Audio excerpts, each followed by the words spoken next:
हाँ जी, आज कक्षा टेस्ट हुआ था सामाजिक अध्ययन का, जिसमें राजनीति विज्ञान के 5 अध्याय का टेस्ट था, जिनका पूर्व में भी टेस्ट हो चुका था। उम्मीद के मुताबिक परिणाम नहीं आया, ठीक है? इसलिए जो प्रश्न पत्र है उसकी आज व्याख्या करेंगे। जैसे पहला प्रश्न था अपने, ठीक है? कि सत्ता की साझेदारी का क्या अर्थ है? यह क्यों आवश्यक है? सत्ता, साझेदारी आपको साधारण शब्दों में बताऊँ तो साझेदारी मतलब जैसे अपने घर की बात कर लेते हैं। घर में अगर 5 सदस्य, 6 सदस्य होते हैं, तो हर किसी के ज़िम्मे अगर कोई ना कोई काम बाँट दिया जाए, तो जो घर की व्यवस्था होती है, सुचारू व्यवस्था होती है, वह अच्छे ढंग से संचालित की जा सकती है। जैसे कि घर में अगर कोई खाने-पीने का सामान लाने की ज़िम्मेदारी किसी को सौंप दी जाए, रिश्तेदारों के जाने की ज़िम्मेदारी किसी और को सौंप दी जाए, तो इस प्रकार अगर ज़िम्मेदारियाँ सौंप दी जाती है, तो वो काम आसानी से और सुगम तरीके से हो सकता है। उसी प्रकार सत्ता में भी ज़िम्मेदारियों को अलग-अलग समूहों में बाँटना ही क्या कहलाता है? सत्ता की साझेदारी कहलाता है, ठीक है? सत्ता की साझेदारी का मतलब है कि अलग-अलग समूहों में सत्ता के जो बँटवारे की प्रक्रिया होती है, ताकि जो व्यवस्था होती है वो अच्छे ढंग से उसको संचालित किया जा सके, उसे ही क्या कहते हैं? सत्ता की साझेदारी कहते हैं। इसकी आवश्यकता क्यों महसूस हुई? घर में क्यों महसूस होती है? क्योंकि लड़ाई-झगड़ा ना हो, टकराव ना हो, ठीक है? उसी प्रकार देश में टकराव रोकने के लिए होती है तो। एक दूसरा जो दल है, गुट है, वो क्या करे? टकराव महसूस ना करे। अर्थात सत्ता की साझेदारी से विभिन्न जो सामाजिक समूह हैं, उनके बीच टकराव का जो अंदेशा है वो कम हो जाए। इसलिए राजनीतिक हिंसा और राजनीतिक अस्थिरता से बचने के लिए और राजनीतिक व्यवस्था के स्थायी बनाने के लिए सत्ता की साझेदारी आवश्यक होती है। ठीक है, समझ में आ गई। दूसरी बात कारण है कि ये सत्ता की साझेदारी है वो लोकतंत्र की आत्मा है। जैसे घर की मजबूती है, घर अगर मतलब संयुक्त परिवार है, तो वो मिलकर काम इसीलिए करता है क्योंकि सभी लोगों में अलग-अलग काम बाँटे गए। उसी प्रकार संविधान में ये गया कि सत्ता की साझेदारी संविधान की आत्मा है, अर्थात सत्ता की साझेदारी प्रजातंत्र का आधार है। यह इसके विकास हेतु आवश्यक है, प्रजातंत्र के विकास के लिए ज़रूरी है, क्योंकि आधुनिक लोकतंत्र में शक्ति है वो जनता के हाथों में होती है, जो इसका प्रयोग निर्वाचित प्रतिनिधियों के द्वारा करती है। इस प्रकार जो सभी समूह हैं, सत्ता में भागीदारी के माध्यम से शासन व्यवस्था से जुड़े रहें और जिससे जो उनकी कार्यकुशलता है वो अच्छी बनी रहे। इसलिए सत्ता की साझेदारी की आवश्यकता महसूस की गई। ठीक है। दूसरा है कि श्रीलंका में तमिलों की क्या माँग थी और उनके लिए तमिलों ने किस प्रकार संघर्ष की? हमने पढ़ा था, श्रीलंका में 2 समुदाय, सिंहली और तमिल जो थे, तमिल में भी 2 थे, भारतीय तमिल थे और श्रीलंकाई तमिल थे। ठीक है। अब तमिल की क्या माँग थी? अब तमिल क्या करते थे, वो उनकी माँग पहले तो ये थी कि वो जो उनकी जो भाषा थी तमिल, उस भाषा को वो राजभाषा का दर्जा देने के लिए सरकार पर दबाव डाल रहे थे। ठीक है। दूसरी थी कि वो शिक्षा और सरकारी जो नौकरियाँ हैं उनमें सिंहलियों के बराबर उनमें वो अपना अवसर की माँग कर रहे थे कि हमें भी सरकारी जो नौकरियाँ हैं या शिक्षा है उसमें हमें सिंहलियों के बराबर अवसर दिए जाएँ। ठीक है। तीसरी थी कि तमिलों की आबादी वाले क्षेत्रों को स्वायत्तता दी जाए, यानी कि जहाँ पर तमिल ज़्यादा है वहाँ पर उनके ही प्रतिनिधि चुनाव लड़े, ये उनको स्वायत्तता प्रदान की जाए। ठीक है। श्रीलंका सरकार ने तमिलों की जो मांग है उनको ठुकरा दिया था, ये जो मांग मांगी थी इनको ठुकरा दिया था, भाई ये नहीं होगा। इसका परिणाम हुआ कि तमिलों के उग्रवादी संगठन और सरकारी सेनाओं में रुक रुक कर क्या हुआ, युद्ध चलता रहा, जिसमें हज़ारों लोग मारे जा चुके थे। ठीक है। और ये वहाँ पर श्रीलंका में बहुमूल्य संपत्ति भी नष्ट हो गई थी। अनेक परिवार अपने मुल्क को छोड़कर दूसरे देशों में शरणार्थी के रूप में चले गए थे। ठीक है। और 2009 के करीब इस युद्ध का अंत हुआ था, तमिलों की जो मांगे उनको मांग कर। ठीक है। फिर आगे बात करते हैं, तीसरा प्रश्न, संघवाद क्या है? भारत में संघवाद का स्वरूप कैसा है? देखिए, संघवाद बताया था मैंने आपको। ठीक है। भारत के संविधान में लिखा हुआ है संघ, भारत एक संघ है जो कि राज्यों का संघ है, यानी कि भारत में जो राज्य हैं वो मिलकर भारत में संघ का निर्माण करते हैं। संघवाद अर्थात संघीय शासन व्यवस्था में संविधान द्वारा सर्वोच्च सत्ता होती है, जो सबसे बड़ी सत्ता होती है वो केंद्र सरकार के हाथ में रहती है, और उसकी जो इकाइयाँ होती है अर्थात जो राज्य हैं उनके बीच में बंटवारे के तहत ये काम करती है। भारत में जो संघवाद का स्वरूप है वो कैसा है? भारतीय संघवाद जैसे संविधान में दिया हुआ है, संघवाद क्या है? राज्यों का संघ है। संपूर्ण जो राज्य हैं उन राज्यों का ये संघ है। भारतीय संघीय व्यवस्था में जो है त्रिस्तरीय शासन व्यवस्था है, मैंने बताया था त्रिस्तरीय, ठीक है। इसमें एक सरकार पूरे देश के लिए है और दूसरी सरकार प्रांतों अर्थात राज्यों के लिए होती है। पहली संघ सरकार होती है, दूसरी राज्य सरकार होती है, बताया था मैंने, और तीसरा होता है स्थानीय शासन जिसे बोलते हैं हम, पंचायती राज वगैरह, ग्राम पंचायत होगा, जिला परिषद हो गई, पंचायत समिति हो गया, ठीक है। ये तीसरी व्यवस्था थी, यानी कि ये 3 स्तरों में बांटी होती है। 1992 में संविधान संशोधन द्वारा स्थानीय शासन की संस्थाओं को तीसरे स्तर के रूप में मान्यता दी गई। जो स्थानीय शासन है उसको तीसरे स्तर के रूप में इसको मान्यता दी गई थी, ठीक है। फिर एक भारतीय संघवाद में संविधान द्वारा जो शक्तियों का बंटवारा होता है वो 3 सूचियों में, ये भी हमने पढ़ा था। ये आगे वाला प्रश्न भी जैसे आएगा इसमें, ठीक है। शक्तियों का विभाजन, ठीक है, ये रहा चौथा प्रश्न।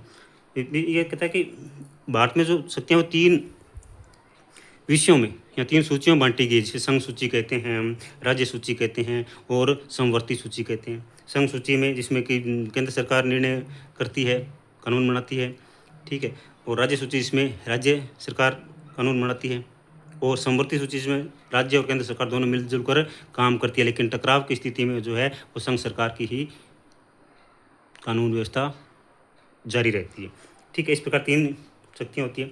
फिर एक भारतीय संघवाद में न्यायपालिका स्वतंत्र होती है और सर्वोच्च होती है, यानी कि कार्यपालिका और विधायिका पर जो नज़र रखने के लिए है वो हमारी न्यायपालिका होती है।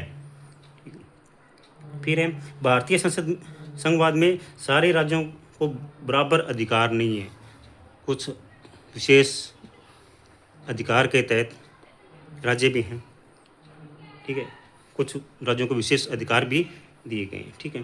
फिर उसके बाद में है भारत में संघ सरकार व राज्य सरकार के बीच शक्तियों का विभाजन, अभी मैंने बताया शक्तियों का विभाजन आ गया जैसे, ठीक है। 3 सूचियाँ हैं, क्योंकि भारत के जो संविधान है उसके मूल रूप में 2 स्तर की शासन व्यवस्था का प्रावधान किया गया। प्रारंभ में 2 ही थी, ठीक है, संघ सरकार और राज्य सरकार 2 ही थी, संघीय सरकार और राज्य सरकार। लेकिन 1992 ईस्वी में संशोधन किया गया, अभी बताया था मैंने आपको, ठीक है। इसमें पंचायतों और नगर पालिकाओं को, यानी कि पंचायती राज है उसको इसमें जोड़ दिया गया था, और ये तीसरे रूप में इसमें शामिल हुई थी। अब इसमें शक्ति का बंटवारा किस प्रकार किया गया है? संघ सूची 1 नंबर पर, जिसमें हमारी जो सेंट्रल गवर्नमेंट है या केंद्रीय सरकार है या संघ सरकार है वह इसमें क्या करती है, राष्ट्रीय महत्व के विषयों को इसमें रखती है। जैसे हो रक्षा विभाग हो गया, विदेशी मामले हो गए, संचार हो गया, बैंकिंग होगी, मुद्रा आदि को वो राष्ट्रीय महत्व के विषय में संघ सूची में इनको रखती है। दूसरा होता है राज्य सूची। राज्य सूची के विषय स्थानीय महत्व के होते हैं, यानी कि राज्य संबंधी, जैसे पंजाब की अलग है, राजस्थान की अलग है, ठीक है, यानी कि पंजाब की अलग अपनी नीतियाँ हैं उसके तहत वो कार्य करते हैं, राजस्थान की अलग नीतियाँ हैं, तो राज्य सरकार उस पर क्या करती है, कानून बनाती है। जैसे पुलिस व्यवस्था होगी, व्यापार हो गया, वाणिज्य हो गया, कृषि या सिंचाई आदि हो गई। फिर तीसरी है इसमें समवर्ती सूची। समवर्ती सूची में जो विषय है इन पर कानून बनाने का जो है काम वो केंद्र और राज्य सरकार दोनों मिलकर करती है, लेकिन जब भी किसी विषय पर कोई भी टकराव की स्थिति होती है तो केंद्र सरकार द्वारा जो निर्मित कानून है वो मान्य होगा, ठीक है। इस प्रकार ये 3 सूचियाँ, कुछ इनके अलावा भी कुछ अवशिष्ट होती है जो कि सारी की सारी संघ सूची के अंतर्गत आती है, ठीक है। उसके बाद में अपने हैं अनुसूचित जाति व अनुसूचित जनजाति से आप क्या समझते हैं? बहुत अच्छा प्रश्न है ये, ठीक है। अनुसूचित जाति जिसे SC कहते हैं, अनुसूचित जनजाति जिसे ST कहते हैं, शेड्यूल्ड ट्राइब, शेड्यूल्ड कास्ट। अनुसूचित जाति और अनुसूचित जनजाति भारत में 2 विशिष्ट समूह हैं। 2 विशिष्ट समूह के अंतर्गत इन दोनों बड़ों समूह में सैकड़ों जातियाँ और आदिवासी जो समुदाय हैं वो इसमें शामिल हैं। इसी के चलते इनके नाम के साथ अनुसूचित शब्द लगाएगा, इनकी अनुसूचित वर्ग से इसलिए इनको अनुसूचित नाम दिया गया। अनुसूचित जाति है, इसमें वे जातियाँ जिन्हें आमतौर पर क्या कहते हैं, दलित कहा जाता है, शामिल है। सामान्यतः वे हिंदू जाति के अंतर्गत आते हैं, जिन्हें हिंदू सामाजिक व्यवस्था में बहुत पहले अछूत के नाम से, अछूत उनको माना जाता था। ठीक है, इन जातियों के साथ भेदभाव किया जाता था और इन्हें तिरस्कार की दृष्टि से भी देखा जाता था, इसलिए संविधान बनाया गया। बाबा अब डॉक्टर भीमराव अम्बेडकर के प्रयास के बाद इनको ऊपर उठाने के लिए आरक्षण और आरक्षित स्थान भी दिए गए थे। फिर है अनुसूचित जनजाति। अनुसूचित जनजातियों में वे आती है जिन्हें आमतौर पर हम क्या कहते हैं, आदिवासी कहते हैं। इनके जो जंगल में रहते हैं आदिवासी समुदाय होते हैं, शिक्षा और घर वगैरह की जो आवासीय व्यवस्था उससे वो कोसों दूर होते हैं, वो इसमें आते हैं। ये वे समुदाय जो अमूमन पहाड़ी और जंगली इलाकों में रहते हैं और जिनका बाकी समाज से, जो आम समाज है, उनसे उनको ज़्यादा कोई मेल मिलाप नहीं होता है। ठीक है, ये अनुसूचित जनजाति कहलाती है। फिर उसके बाद में भारत में संविधान में धर्मनिरपेक्ष शासन हेतु धर्मनिरपेक्ष यानी कि कोई भी राष्ट्र का धर्म नहीं होगा। धर्मनिरपेक्ष का मतलब है यानी कि देश का कोई भी एक धर्म नहीं है, सभी धर्मों को बराबर मानकर वो काम करेगी। ठीक है, ये कहता है कि इसमें कोई भी राज धर्म नहीं है, अर्थात तो राज्य का धर्म नहीं है। भारतीय राज्य ने, यहाँ भारत जो देश है उसने किसी भी धर्म को राज के धर्म के रूप में स्वीकार नहीं किया है। जैसे श्रीलंका में बौद्ध धर्म है, ठीक है, पाकिस्तान में इस्लाम धर्म है, वैसे यहाँ पर कोई भी धर्म नहीं। यहाँ पर सभी सर्वधर्म समभाव, सभी धर्म को साथ लेकर चलने का काम होता है। दूसरा है कोई भी धर्म अपनाने की यहाँ पर स्वतंत्रता है, यानी कि आप किसी भी धर्म में इंटर कर सकते हो, अपना सकते हो। ठीक है, आपको अगर हिंदू धर्म से कोई इतराज़ है तो आप सिख धर्म अपना सकते हो। ठीक है, यहाँ पर कोई भी धर्म अपनाने की आपको छूट है। फिर है धार्मिक भेदभाव का निषेध, यानी कि किसी के साथ कोई भी धार्मिकता के आधार पर, क्योंकि वो हिंदू है या वो मुसलमान है, उसके आधार पर उसके साथ भेदभाव नहीं किया जाएगा। मानव को मानव ही मानकर उसके साथ व्यवहार किया जाएगा। फिर धार्मिक मामलों में शासन के हस्तक्षेप की इजाज़त। भारत का संविधान है वो धार्मिक समुदायों में समस्त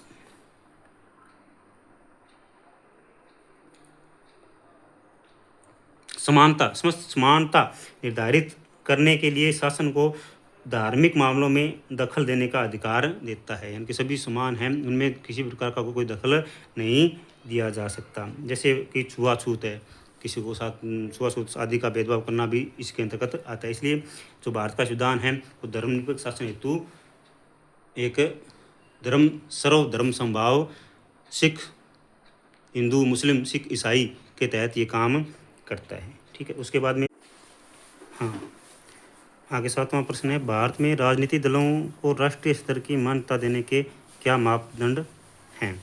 ठीक है, अब देखिए इसमें जो भारतीय चुनाव आयोग है, ठीक है, उसके तहत कौन सा दल राष्ट्रीय दल है, कौन सा दल क्षेत्रीय दल है, उसके तहत कुछ निर्धारित मापदंड है कि कितनी सीटें होनी चाहिए, कितना प्रतिशत विधानसभा या लोकसभा में उनको कितने प्रतिशत मत आने चाहिए। उस आधार पर उस दल को राष्ट्रीय दल या क्षेत्रीय दल का चुनाव चिन्ह आवंटित कर विशेष अधिकार दिए जाते हैं। राष्ट्रीय राजनीतिक दल से अभिप्राय उस दल से है जो पूरे देश में फैला हुआ होता है, पूरे देश में वो लगभग चुनाव लड़ता है। उसकी विभिन्न राज्यों में इकाइयाँ भी होती है जो राष्ट्रीय स्तर पर तय होने वाली जो नीतियाँ हैं, कार्यक्रम हैं या जो रणनीतियाँ उनका पालन करती है। भारत में राजनीतिक दलों को राष्ट्रीय स्तर पर मान्यता देने के लिए कुछ मापदंड बने होते हैं। अगर कोई राजनीतिक दल लोकसभा चुनाव में पड़े कुल वैध वोटों का, अथवा 4 राज्यों में जो विधानसभा चुनाव हुए हैं उनमें कुल पड़े वैध जो मत हैं, वैध मतलब जो सही वोट होते हैं, पूरे सारे मतदाता नहीं, कुछ वोट डालने भी नहीं जाते हैं, जितने वोट पड़े हैं उन वोटों में का 6% वोट हासिल करना होता है। और लोकसभा चुनाव में कम से कम वो 4 सीटों पर विजय रहता है, तो उसे क्या है, राष्ट्रीय दल की मान्यता मिल जाती है। इनकी लोकसभा चुनाव होते हैं जो आम चुनाव होते हैं जिनसे प्रधानमंत्री की नियुक्ति की जाती है। ठीक है, उनमें अगर वो 4 सीटें जीतता है या कम से कम 6% वोट हासिल करता है तो संबंधित दल को क्या करते हैं, राष्ट्रीय दल के अंतर्गत उसको मान्यता दे देते हैं। ठीक है, फिर उसके बाद में आगे वाला है प्रश्न, धन बल और बाहुबल किस प्रकार चुनाव में महत्वपूर्ण भूमिका निभाते हैं। धन बल, धन मतलब रुपये पैसा, बल मतलब रुपये पैसे के दम पर, बाहुबल, बाहु मतलब भुजाएं अर्थात ताकत, ताकत के आधार पर चुनाव में। अब देखिए धन बल का थोड़ा सा मैं आपको अपने क्षेत्रीय तरीके से उदाहरण में बताऊं तो आपको, जैसे हमारे ग्राम पंचायत के चुनाव होते हैं, सरपंची के चुनाव होते हैं, वार्ड मेंबर के चुनाव होते हैं, हमने देखा होगा कि जो सरपंच प्रत्याशी होते हैं, जो ग्राम पंचायत के प्रत्याशी होते हैं, वो बहुत तरीके से क्या करते हैं, रुपये पैसे का जैसे जैसे पानी बहाते हैं वैसे, किसी के जलेबी चल रही होती है, किसी के पकोड़े चल रहे होते हैं, किसी के कुछ चल रहा होता है। ठीक है, रुपये पैसे बहाकर, यानी वो धन बल के आधार पर चुनाव में क्या करते हैं, भागीदारी निभाते हैं। ठीक है, और दूसरा होता है बाहुबल, भुजाओं के दम पर, वो अपने यहाँ पर तो नहीं है, लेकिन जो मतलब आदिवासी क्षेत्र होते हैं, जैसे चंबल का जो एरिया होता है, ठीक है, जहाँ पर लठेतों का जो लठबाज होते हैं, ठीक है, उनकी अपनी दैनिक प्रतिक्रिया चलती रहती है। ठीक है, उस आधार पे वो क्या करते हैं, लाठी के दम पर अर्थात बाजुओं के दम पर, भुजा बल के द्वारा क्या है, चुनाव में अपनी सक्रिय भागीदारी, डरा धमकाकर किसी को वोट डालने के लिए प्रेरित करना क्या कहलाता है, बाहुबल कहलाता है। इसको आपके अनुसार बताऊँ मैं आपको, धन बल और बाहुबल चुनाव में महत्वपूर्ण भूमिका निभाते हैं। चूँकि शक्तियों की सारी, चूँकि जो पार्टियाँ हैं उनकी सारी चिंता चुनाव जीतने की होती है, अतः इसके लिए कोई भी जायज़ या नाजायज़ तरीका अपना सकते हैं और उसमें वो परहेज भी नहीं करते हैं।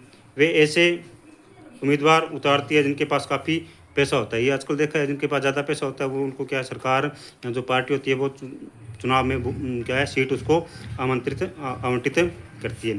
किसी पार्टी को ज़्यादा धन देने वाली कंपनियां होती हैं, अमीर लोग होते हैं, वो उस पार्टी की नीतियां और उसकी फैमिली को भी क्या है, अपना टिकट दे देती है। कई बार पार्टियां चुनाव जीतने वाले अपराधियों का समर्थन भी करती है और उनकी मदद भी लेती है। चुनाव जीतने के लिए क्या है, कई बार जो अपराधी प्रवृत्ति के लोग होते हैं उनकी सहायता भी ली जाती है। इस प्रकार जो धनबल है और बाहुबल है वो चुनाव में महत्वपूर्ण भूमिका निभाते हैं। ठीक है, उसके बाद में अपने पढ़ेंगे भारत में किन्हीं 4 क्षेत्रीय दलों के, मैंने आपको बताया था, ठीक है, कि आपकी जो पासबुक है उसमें सारणी दी हुई है। ठीक है, फिर भी अगर किसी ने, मैंने तो अपने पड़ोसी राज्यों के बताए थे आपको। ठीक है, जैसे अपना एक तो पंजाब में है, तो पंजाब में अकाली दल है, क्षेत्रीय दल है। ठीक है, क्योंकि उसकी अन्य राज्यों में इकाई नहीं है, अकाली दल क्षेत्रीय दल है। और दूसरा अपने यहाँ पर बात करते हैं, राजस्थान में बात करते हैं, लोक जनशक्ति पार्टी, लोजपा जिसे कहते हैं। ठीक है, वो भी क्षेत्रीय दल है। ठीक है, उसके बाद में दक्षिण की 2 दलों की बात कर लेते हैं, द्रविड़ मुनेत्र कँगडम और अन्ना द्रविड़ मुनेत्र कँगडम। ठीक है, यहाँ पर इनेलो की बात कर लेते हैं हरियाणा में। ठीक है, इंडियन नेशनल लोकदल की बात कर लेते हैं। ठीक है, ये जो दल होते हैं वो क्या होते हैं, क्षेत्रीय दल के नाम से जाने जाते हैं। ठीक है, फिर आगे राजनीतिक दलों के कोई 2 कार्य बताइए। साधारण से पहले तो राजनीतिक दल का काम ये होता है कि वो चुनाव लड़ता है। ठीक है, पहले तो वो उसका काम क्या होता है, चुनाव लड़ना होता है। दूसरा, चुनाव लड़ने के बाद फिर वो क्या करेगा, सरकार बनाएगा। ठीक है, इनकी पहला काम तो सरकार चुनाव लड़ना होता है और दूसरा काम होता है उसका सरकार बनाना। ठीक है, फिर लिंगानुपात से क्या तात्पर्य, पिछली बार भी ये दिया था आपको, लिंगानुपात यानी कि 1000 पुरुषों पर महिलाओं की जो संख्या होती है, 1000 पुरुषों पर कितनी महिलाओं की संख्या है, उसके आधार पर उसे हम लिंगानुपात कहते हैं। ठीक है, जनगणना में होता है कि 1000 पुरुषों पर कितनी महिलाएं हैं, 919, 920, 940। ठीक है, इस आधार पर जो लिंगानुपात है उसकी गणना की जाती है। ठीक है, फिर भारत में केंद्र शासित प्रदेश के कोई 2 उदाहरण, 2 नाम लिखने थे केंद्र शासित प्रदेश।